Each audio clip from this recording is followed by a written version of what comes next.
Welcome back to the Roll-Up High Roller community. As always, nothing on the roll-up is to be construed as financial advice. We are just some educators in the DeFi space. Toss us a quick like, give us a share, a repost, send it to a friend who may want to watch this, and finally, give us a sub or a follow. It means the world to help support credibly neutral educational content in DeFi.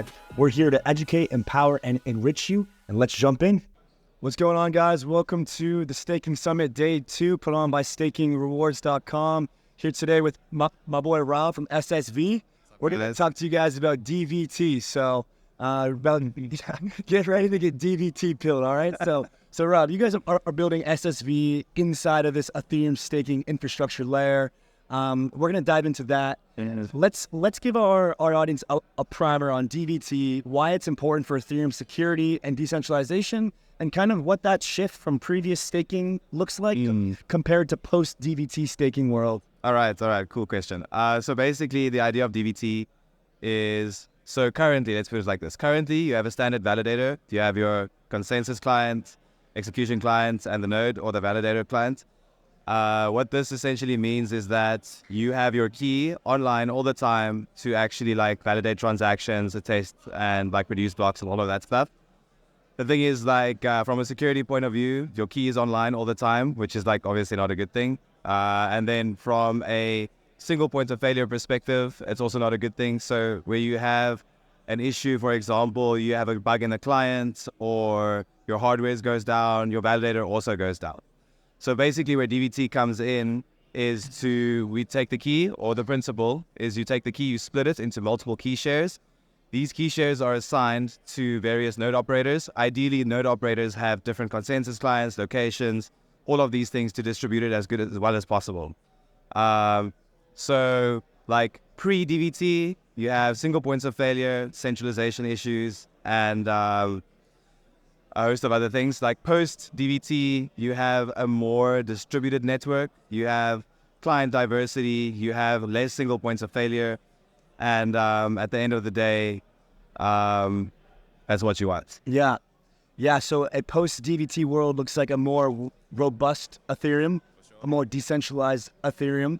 And also, there's been this buzzword thrown around about democratizing Ethereum. Oh, interesting. So does DVT allow people with less ETH to come in? How does this open up the playing field for more players to stake?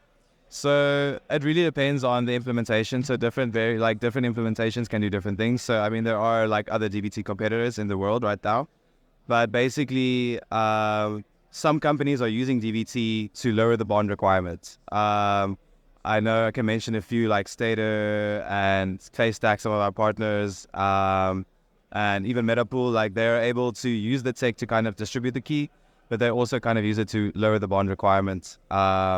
By doing that. So less ETH needed to stake than the 32 or the 16 or... For sure. Yeah. And so that opens up the doors for mom and pop, for grandma, grandpa, for your next door neighbor. 100%. Yeah. The thing is the way it works is nuanced. People doing it in different ways. That's a nice thing about DVT or SSV. People use SSV to build different staking applications. And they have this whole process, depending on how they do it. But yeah, essentially, you can do that by having multiple nodes and by also basically creating it Yeah, so there's different formations and different types of ways which you can kind of get to this point to lower that bonding requirement. Now, when it comes to how this kind of works, you mentioned that there's different keys being effectively separated into different, let's just call them home stakers or solo stakers or LSDs or validators. And these can be different from their hardware or software. They can be in different geographical locations. And all these are a means to decentralize, right? Yeah. So where does SSV come in to play the part in ensuring a DVT-focused future for Ethereum? Right. So I think the SSV implementation is a bit different than others. So what we have done is build a infrastructure solution. So the idea is that there is a network, and in this network there exist node operators. We have a verified set of operators, but the idea is to be completely permissionless. So by the end of the year, when the launch has happened, we're busy launching, there's a phased approach. But by the end of the year, we want to be completely permissionless, which means that anyone can become a node operator on the network. Anyone can take their key, bring it to SSV network, and distribute it between the node operators in the network. So essentially, it's very much performance-based and trust-based. Trustless, not trust-based. The exact opposite. So if you're an at-home staker and you're running a node, you can join the network. If you have really good performance, people can select you because everything is on the Explorer. We have a verified operator program. So if you want to kind of have a reputation boost, you can join and you'll be evaluated by the DAO as a committee. And essentially, if you become a verified operator, you are more visible in the network. But essentially, anyone can become a node operator and get paid in SSV to run the node, to run the validators that are brought into the network. Very good. And you seem to be pretty technically sound. I'm not gonna rock your socks off here or anything, folks, but MEV is an interesting subject when it comes to staking and validators and which validators choose to use MEV. Some have opt-ins and opt-outs. Some just think that it's unethical and kind of opt out of it. What is your perspective on MEV when it comes to yield generation? Is it something that we should embrace and acquire more yield, or is there some sort of ethical dilemma, or are you kind of in the middle? I think it depends person on person, person to person. The thing with SSV is we are completely agnostic. So we provide the protocol and people have to decide what they want to do. So having an infrastructure provider, having an infrastructure where other people can build their applications. So let's say, for instance, you are you want to build an institutional staking solution, right? So let's say you're based in the US. So you can come to SSV, you can use the network's node operators to build your institutional staking platform, but you can also choose your relays. So you can choose, or you'll look at the node operators and each node operator will show which relays they're using. Yep. So if you're an institutional staking company in the US and you want to only produce OFAC compliant blocks, you can be okay, I'm only choosing node operators which have these relays. Right. So once again, if you want to maximize profits, go ahead.